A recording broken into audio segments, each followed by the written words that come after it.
Good morning everyone, welcome back to GK today. I hope आप सब बिल्कुल ठीक होंगे।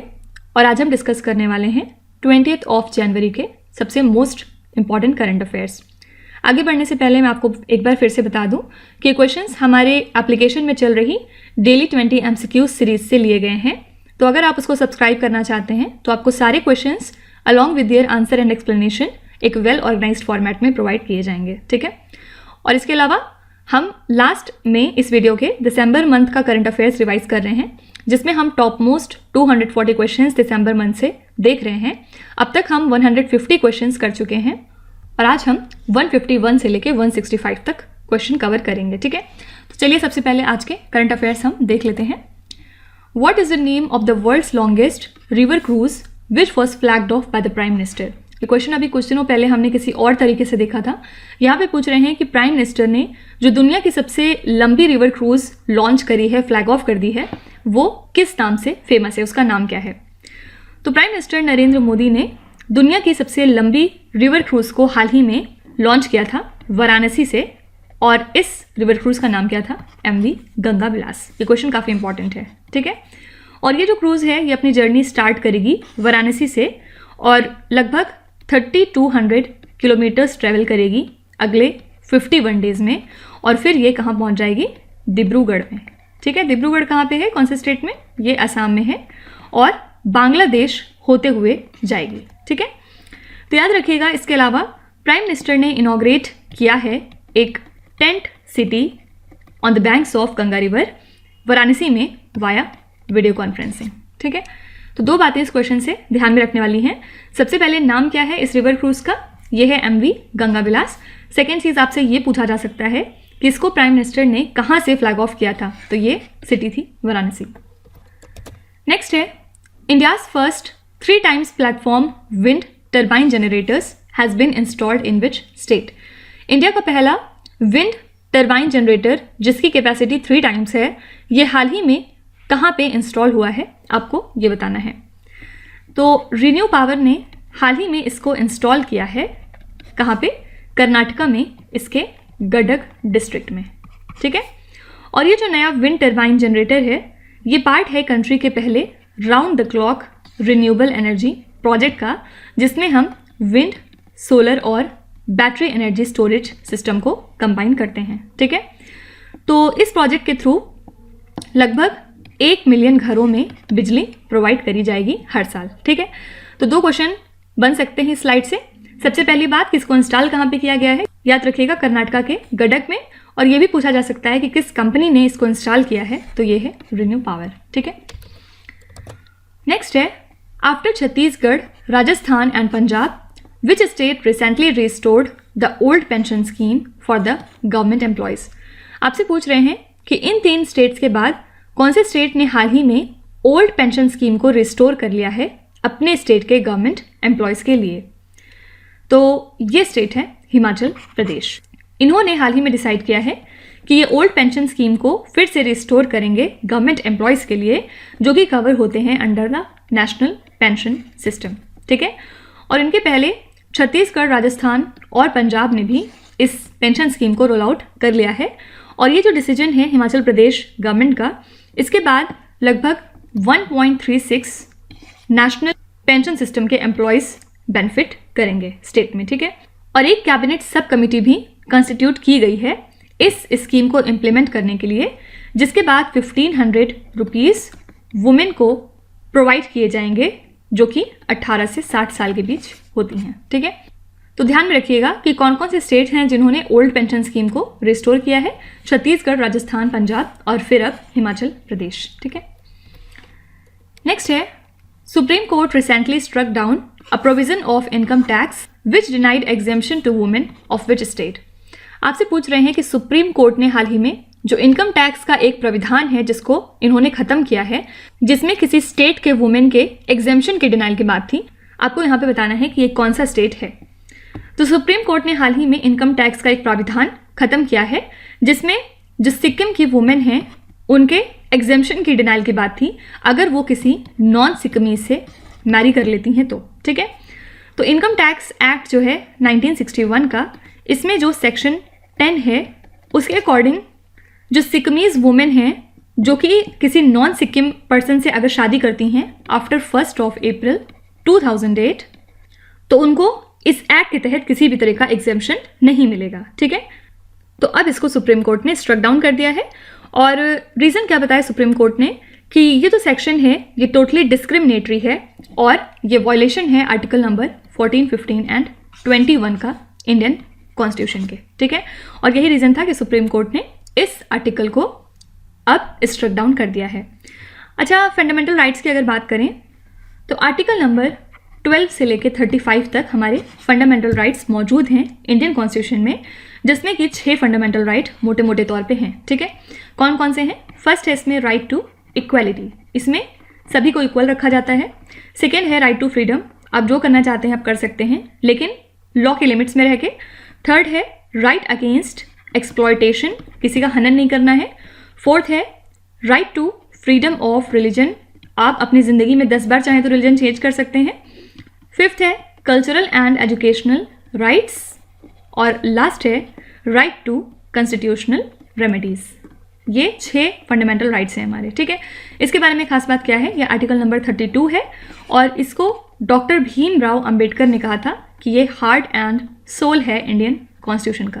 क्वेश्चन बहुत बार पूछा गया है एग्जाम्स में और ये बहुत फेमस क्वेश्चन है पॉलिटी का कि किस आर्टिकल को डॉक्टर भीमराव अंबेडकर ने हार्ट एंड सोल कहा है, तो वो है article number 32 right to constitutional remedies, ठीक है। और फंडामेंटल राइट्स की अगर बात करें तो ये बेसिक ह्यूमन राइट्स हैं जो कि कॉन्स्टिट्यूशन के द्वारा सिटीजन्स को दिए जाते हैं सभी, और जो फंडामेंटल राइट्स हैं ये कोर्ट के द्वारा इन्फोर्सेबल होते हैं। मतलब अगर आपको फील होता है कि आपके फंडामेंटल राइट्स का कोई हनन कर रहा है तो आप सुप्रीम कोर्ट या फिर हाई कोर्ट की तरफ मूव ऑन कर सकते हैं, उसमें अपनी अपील दर्ज करा सकते हैं, ठीक है। एक इंपॉर्टेंट क्वेश्चन और बहुत आता है एग्जाम में पॉलिटी में, जो ओरिजिनल कॉन्स्टिट्यूशन था हमारा उसमें राइट टू प्रॉपर्टी नाम का एक और फंडामेंटल राइट था, लेकिन लेटर ऑन इसको 44th कॉन्स्टिट्यूशनल अमेंडमेंट एक्ट की हेल्प से रिमूव कर दिया गया फंडामेंटल राइट की लिस्ट से, ठीक है। और अब राइट टू प्रॉपर्टी हमारा एक तरह का लीगल राइट है, ना कि फंडामेंटल राइट है, ठीक है। कई बार पूछा गया है कि राइट टू प्रॉपर्टी को किस कॉन्स्टिट्यूशनल अमेंडमेंट एक्ट के तहत हटाया गया है, तो ये 44th है, याद रखिएगा, ठीक है। और ये भी पूछा गया है कि अगर फंडामेंटल राइट नहीं है अब तो किस तरह का अब ये राइट है, तो याद रखिएगा ये एक लीगल राइट हो चुका है। राइट टू इक्वालिटी की बात करें तो ये 14 से लेकर 18 तक आते हैं। फिर राइट टू फ्रीडम 19 से लेकर 22। राइट अगेंस्ट एक्सप्लॉयटेशन है सिर्फ 2 आर्टिकल में 23 एंड 24। फ्रीडम ऑफ रिलीजन 4 होते हैं 25 से लेकर 28। कॉन्स्टिट्यूशनल एंड एजुकेशनल राइट ये भी सिर्फ 2 आते हैं 29 एंड 30। और कॉन्स्टिट्यूशनल रेमेडीज सिर्फ 32 है और कॉन्स्टिट्यूशनल रेमेडीज है 32 से लेकर 35 तक, ठीक है। तो ये हो गई थोड़ी थोड़ी समरी फंडामेंटल राइट्स की जो आपने अपने पॉलिटी सेक्शन में पढ़ी होगी। नेक्स्ट क्वेश्चन है Buxwaha mine which was seen in the news recently is located in which Indian state. आपको बताना है कि ये जो माइन है ये कौन से इंडियन स्टेट में लाई करता है। एक्चुअली EMIL मतलब SL mining and industries limited, जो कि एक सब्सिडरी है आदित्य बिरला ग्रुप की, हाल ही में इन्होंने एक बहुत बड़ा डायमंड प्रोजेक्ट ऑपरेशनलाइज कर दिया है मध्य प्रदेश स्टेट में, ठीक है। और इसी वजह से यहाँ पे काफ़ी ज़्यादा प्रोटेस्ट हो रहे हैं because of human displacement, environmental damage and the loss of livelihood, ठीक है। और ये जो माइन है ये कहाँ पे है, ये बुक्सवाहा नाम के एक फॉरेस्ट के अंदर है जो कि 200 किलोमीटर दूर है फ्रॉम सांची, मध्य प्रदेश, फाइन। और मध्य प्रदेश की अगर हम बात करें तो मध्य प्रदेश अकाउंट करता है for about 90% of the total diamond resources of the country. यहाँ पे सबसे ज़्यादा डायमंड रिसोर्सेज हैं और अदर स्टेट्स जो डायमंड रिसोर्सेज की मिल्कियत रखते हैं वो हैं आंध्र प्रदेश एंड छत्तीसगढ़, ठीक है। लेकिन टॉप मोस्ट कौन सा है, मध्य प्रदेश। याद रखिएगा बुक्सवाहा माइन इसी वजह से न्यूज़ में है और ये कहाँ पे है, मध्य प्रदेश स्टेट में। नेक्स्ट है देखो अपना देश campaign is associated with which union ministry. आपको बताना है कि ये जो कैंपेन है ये कौन सी मिनिस्ट्री से एसोसिएटेड है। तो देखो अपना देश कैंपेन लॉन्च किया यूनियन टूरिज्म मिनिस्टर ने, कहाँ पे, at Konark in the state of Odisha, ठीक है। और प्राइम मिनिस्टर नरेंद्र मोदी ने अपील किया था कि 15 डेस्टिनेशंस तक ट्रेवल करना चाहिए by the year 2022 domestic tourism को बेसिकली प्रमोट करने के लिए, और इसी वजह से इस कैंपेन को फिर लॉन्च किया गया है, ठीक है। और इंडियन रेलवे ने इसके अलावा लॉन्च करी है भारत गौरव टूरिस्ट ट्रेन को हाल ही में, ठीक है। और ये भी जो है देखो अपना देश इनिशिएटिव के अंडर में ही किया गया है। और ये जो ट्रेन है ये बेसिकली पिलग्रिमेज साइट्स को कनेक्ट करेगी, कहाँ से कहाँ तक, अयोध्या से जो कि इंडिया में है, और कहाँ तक, जनकपुर, और ये कहाँ है, नेपाल में, ठीक है। तो याद रखिएगा देखो अपना देश कैंपेन मिनिस्ट्री ऑफ टूरिज्म से एसोसिएटेड है। नेक्स्ट है which state is the host of the think 20 meeting held under G20। कौन सा स्टेट होस्ट है थिंक 20 मीटिंग का जिसको कि G20 मीटिंग के अंडर में कंडक्ट किया गया है। तो बहुत सारे personalities from across the globe ने अटेंड किया इस थिंक 20 मीटिंग को जिसको कि G20 के अंडर में कंडक्ट किया गया है। कहाँ पे, भोपाल में, और ये कहाँ है, मध्य प्रदेश में, ठीक है। तो डिफरेंट तरह के टॉपिक्स इसमें डिस्कस हुए हैं। For example global governance with life, values and wellbeing. और जो मेन स्पीकर हैं एट द इनॉग्रल सेशन वो कौन थे, तेत्सुशी सोनोबे। ये डीन एंड CEO हैं एशियन डेवलपमेंट बैंक इंस्टीट्यूट के, जो कि है टोक्यो में, ठीक है। याद रखिएगा इस इवेंट के लिए होस्ट कौन सा स्टेट है, ये है मध्य प्रदेश। नेक्स्ट क्वेश्चन है which state adopted a bill to make its language compulsory for the state government job. कौन से स्टेट ने हाल ही में एक बिल पास किया है जिसके बाद इन्होंने स्टेट गवर्नमेंट जॉब्स के लिए अपनी लैंग्वेज को कंपल्सरी कर दिया है। तो तमिलनाडु की असेंबली ने ऐसा बिल पास किया है जिसके बाद जो तमिल लैंग्वेज का पेपर होता है उसको कंपलसरी कर दिया गया है, मतलब उसमें पास होना कंपलसरी है अगर आप स्टेट गवर्नमेंट सर्विसेज में रिक्रूट होना चाहते हैं तो, ठीक है। तो इस एक्ट को बेसिकली अमेंड किया गया है। पहले ये एक्ट क्या कहता था कि जो एम्प्लॉयज़ हैं उन्हें second class language test of Tamil को पास करना पड़ेगा अगले 2 सालों में अपने अपॉइंटमेंट के बाद, ठीक है। इन केस अगर वो पास नहीं कर पाते हैं तो उन्हें अपनी सर्विस से डिस्चार्ज होना पड़ेगा, लेकिन अब इन्होंने स्टेट गवर्नमेंट जॉब के लिए इसको कंपलसरी बना दिया है। फाइन, तो याद रखिएगा ये इनिशिएटिव किसका है, तमिलनाडु गवर्नमेंट का। नेक्स्ट है what was India's trade deficit with China in the year 2022। सबसे पहले समझते हैं कि ट्रेड डेफिसिट होता क्या है। देखिए ट्रेड डेफिसिट का मतलब होता है कि जो कंट्री की इंपोर्ट है वो कितनी ज़्यादा है एक्सपोर्ट से, ठीक है। इसी को हम ट्रेड डेफिसिट बोलते हैं। तो इंडिया की बात करें अगर, तो इंडिया का जो ट्रेड डेफिसिट है वो फिलहाल $101.2 बिलियन है चाइना के साथ, और ये जो है पहली बार हो रहा है जब हमने $100 बिलियन का मार्क क्रॉस किया है, ठीक है। और इंडिया और चाइना के बीच का जो ट्रेड है वो अब पहुंच चुका है $135.98 बिलियन पे 2022 में, और ये जो है डेटा रिलीज किया है चाइनीज़ कस्टम्स ने। तो टोटल इंडिया चाइना का जो ट्रेड है वो 8.4% ज़्यादा है than the $125 billion mark in 2021।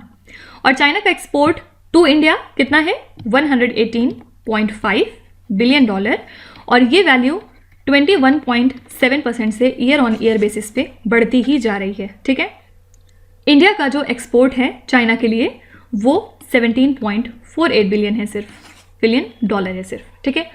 तो याद रखिएगा इंडिया का ट्रेड डेफिसिट चाइना के साथ कितना है 2022 में, ये है $101 बिलियन। लास्ट क्वेश्चन है what is the retail inflation based on CPI in December 2022 in India. December month के लिए रिटेल इन्फ्लेशन कितना है बेस्ड ऑन CPI इंडिया का। तो retail inflation based on consumer price index फिलहाल है 5.72% दिसंबर मंथ के लिए, और ये इन्फ्लेशन फिगर कम हुआ है फ्रॉम 5.88% क्योंकि ये वैल्यू थी नवंबर मंथ में। तो ministry of statistics and programme implementation के डेटा के मुताबिक जो रिटेल इन्फ्लेशन है वो दिसंबर 2021 के बाद अब जाके सबसे कम रहा दिसंबर मंथ में 2022 के, और जो CPI है वो रिजर्व बैंक ऑफ इंडिया का जो अपर मार्जिन है 6% का, उससे भी कम चला गया है पहली बार इन द ईयर 2022, ठीक है। तो ध्यान में रखिएगा ये वैल्यू कितनी है, 5.72%। ऐसे क्वेश्चंस में आपको सिर्फ फिगर रट लेना चाहिए क्योंकि डिटेल में जाने से आपका सिर्फ टाइम वेस्ट होता है। तो आप फिगर अगर याद कर लेंगे तो वनडे एग्जाम में इससे ज़्यादा आपसे कुछ नहीं पूछा जाएगा, ठीक है। तो ये थे हमारे आज के सबसे मोस्ट इंपॉर्टेंट करंट अफेयर्स और न्यूज़, और चलिए चलते हैं अब हम अपने रिवीजन सेशन की तरफ जिसमें हम दिसंबर 2022 के करंट अफेयर्स रिवाइज कर, और ये पार्ट 11 रहेगा इस सीरीज़ में। क्वेश्चन नंबर 151 है, Sela pass tunnel which was seen in the news recently is located in which Indian state. आपको बताना है कि ये जो सेला टनल है ये कहाँ पे है, तो इसको कौन बिल्ड कर रहा है, बॉर्डर रोड्स ऑर्गेनाइजेशन। किस लिए, जो चाइना का बॉर्डर है उसको ऑल वेदर कनेक्टिविटी प्रोवाइड करने के लिए, कहाँ से, अरुणाचल प्रदेश से। ठीक है, इस टनल को बनाया गया है at a height of 13,000 feet, ताकि जो इंडियन आर्मी है वो लाइन ऑफ एक्चुअल कंट्रोल की तरफ आसानी से एक्सेस कर सके नियर तवांग। ठीक है, तो याद रखिएगा सेला टनल कहाँ है, ये अरुणाचल प्रदेश में है। राइतु बंधु is a flagship scheme of which Indian state और द यूनियन टेरिटरी। राइतु बंधु स्कीम इंप्लीमेंट होती है बाय तेलंगाना गवर्नमेंट, और इसमें क्रॉप इन्वेस्टमेंट गवर्नमेंट ऑफर करती है फार्मर्स को अपने प्रोग्राम के तहत। कितने रेट के साथ, 10,000 रुपये पर एकड़, दोनों ही मतलब खरीफ और राबी सीजन्स में। ठीक है, as per the United Nations nature deal what percentage of the planet is sought to be protected by 2030। तो जो यूएन नेचर डील हुई है इसमें ये प्रपोजल रखा गया है कि हमें एटलीस्ट 30% ऑफ द प्लैनेट बचाना है, कब तक, बाय द ईयर 2030। और प्रेजेंट में अगर बात करें तो सिर्फ 17% of terrestrial areas and 10% of marine areas are protected. Fine. और इसके बाद इन्होंने जो रिच कंट्रीज़ हैं उनको रिक्वेस्ट करी है कि वो लगभग $20 बिलियन एनुअली कंट्रीब्यूट करके दें बाय 2025 अपने इकोसिस्टम को प्रोटेक्ट करने के लिए, और उसके बाद लेटर ऑन 2030 तक इसको बढ़ा के ये $30 बिलियन करें। ठीक है, the great barrier reef is located in which country. अच्छा, इस क्वेश्चन में सिर्फ 2 चीज़ें इंपॉर्टेंट रहीं कि 30% हमें प्रोटेक्ट करना है, कौन से साल तक, 2030 तक। और ये क्वेश्चन कई बार हमने किया था दिसंबर में, अगर आपको याद हो तो। नेक्स्ट क्वेश्चन क्या था, great barrier reef is located in which country. सबको पता है कि ग्रेट बैरियर रीफ दुनिया का सबसे बड़ा कोरल रीफ सिस्टम है जो कि ऑस्ट्रेलिया में लाई करता है। और हाल ही में किस वजह से न्यूज़ में था, क्योंकि साइंटिस्ट ने एक तरीका आजमाया है इन कोरल लार्वे को फ्रीज और स्टोर करने का। ठीक है, और साइंटिस्ट के मुताबिक ये जो मेथड है इसके बाद जो रीफ्स हैं उनको हम रीबिल्ड कर सकते हैं। और हमें पता है कि जो कोरल रीफ्स हैं वो काफ़ी ज़्यादा थ्रेटन रहती हैं क्लाइमेट चेंज से, तो उनको भी हम क्लाइमेट से प्रोटेक्ट कर सकते हैं। ठीक है, central consumer protection authority was established in which year. ये अथॉरिटी इस्टेब्लिश हुई थी 2020 में, और इसको फॉर्म किया गया था on the basis of consumer protection act 2019।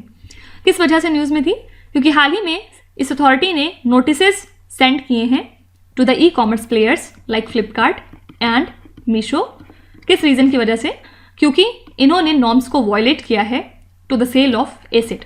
मतलब एसिड को जो ये सेल कर रहे हैं उसमें जो मेजर्स हैं वो पूरे तरीके से फॉलो नहीं हो रहे हैं। ठीक है, नेक्स्ट है, as per the South Korea and Japan which country has fired 2 medium range ballistic missiles towards Korean peninsula. South Korea and Japan country के मुताबिक कौन सी कंट्री है जिसने 2 मीडियम रेंज बैलिस्टिक मिसाइल हाल ही में कोरियन पेनिनसुला की तरफ फायर किए हैं। ये कंट्री है north Korea. Which footballer one the golden boot award in the FIFA world cup 2022। FIFA world cup किसने जीता है, अर्जेंटीना ने। किसको हरा के, फ्रांस को। और गोल्डन बूट अवार्ड दिया गया है किलियन मबापे को।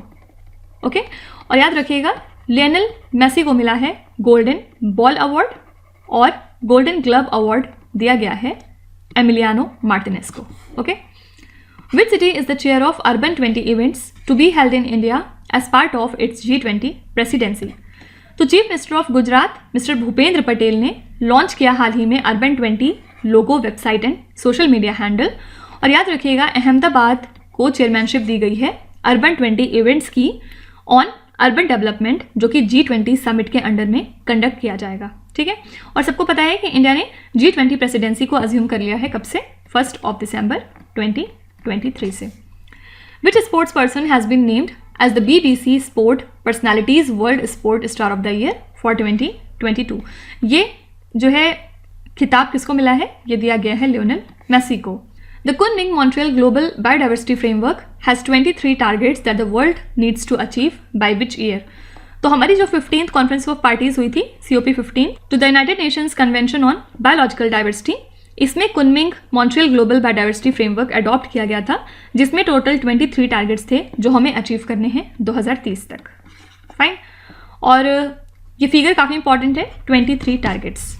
नेक्स्ट है, विच institution release the report titled as Coal 2022 Analysis and Forecast to 2025। तो ये रिपोर्ट रिलीज़ करी है इंटरनेशनल एनर्जी एजेंसी ने। फाइन। और इस रिपोर्ट में इन्होंने ये बताया कि जो ग्लोबल कोल डिमांड है वो इंक्रीज़ हो चुकी है 2022 में, मतलब ये अब तक की सबसे ज़्यादा डिमांड रही 2022 में। और रीज़न क्या इन्होंने बताया कि जो कोल पावर ग्रोथ है कुछ कंट्रीज़ में वही मेजर रीज़न है, लाइक इंडिया, यूरोपियन यूनियन और कुछ हद तक चाइना में भी। Okay. Which union ministry launch the country's first ever surety bond insurance product. तो कंट्री का पहला surety bond insurance product launch किया है union road transport and highways ministry ने। Who is the chair of the parliamentary committee report which led the report कोविड-19 pandemic global response India's contributions and the way forward.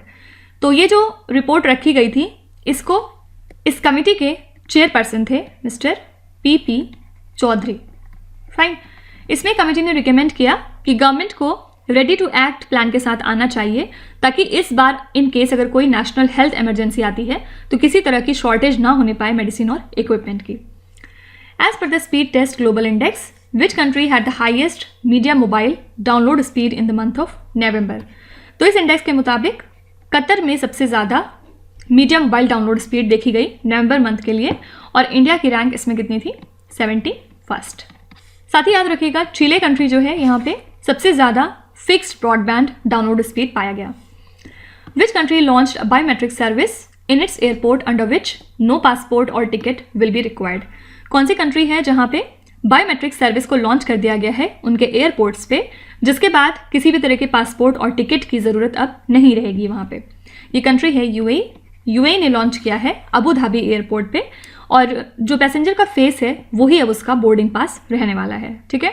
और ये जो advanced artificial intelligence technology है ये design की गई है by Abu Dhabi based tech company जिसका नाम है Next50। फाइन। तो इसी के साथ हमने आज के 15 क्वेश्चंस कवर कर लिए दिसंबर मंथ के लिए, और कल हम करेंगे क्वेश्चन नंबर 166 से लेके 180 तक। ठीक है। आई होप आप दिसंबर मंथ का करंट अफेयर्स बहुत ज़्यादा इंजॉय कर रहे होंगे, और अब आपको दिसंबर मंथ के लिए कोई भी प्रॉब्लम नहीं होगी करंट अफेयर्स में। सभी लोग अपना व्यू शेयर किया करिए कि आप कितना ज़्यादा कॉन्फिडेंट फील कर रहे हैं अब दिसंबर करंट अफेयर्स के लिए। अगर आपसे एट रैंडम एग्जाम में पूछते हैं दिसंबर के करंट अफेयर्स तो क्या आप कर लेंगे उनको? तो ये सब चीज़ें आप कमेंट्स में लिख के एक दूसरे के साथ शेयर कर सकते हैं, और मुझे भी साथ ही जान के काफ़ी अच्छा लगेगा। और अब आ जाते हैं आपके क्विज पे कि 5 क्वेश्चंस हैं जिनको आपको ध्यान से पढ़ना है और इसका जवाब आपको कमेंट्स में लिखना है। तो यहाँ पे वीडियो को पॉज करिए, एक एक करके ध्यान से क्वेश्चन को पढ़िए। जो भी आपको आते हैं वेल एंड गुड, जो नहीं आते हैं कोई भी बात नहीं। विच टाइम डेफिनेटली आपका स्कोर इंप्रूव करेगा, बस आपको कंसिस्टेंट और परसिस्टेंट रहने की ज़रूरत है। So that's it for today. I hope you have like the session. आज का सेशन आपको कैसा लगा ज़रूर बताइएगा कमेंट्स में। साथ ही साथ आपका कोई भी रिव्यू है, फीडबैक है या फिर सजेशन है तो वो भी आप हमें बता सकते हैं। हमें जानकर खुशी होगी और हम पूरी कोशिश करेंगे उसको इम्प्लीमेंट करने की। तो कल फिर हम मिलेंगे सेम टाइम सेम जगह कल के करंट अफेयर्स के साथ। Till then stay tuned. Thank you so much for watching and please do not forget to subscribe to GK Today। With this me Nuzhat Sana signing of.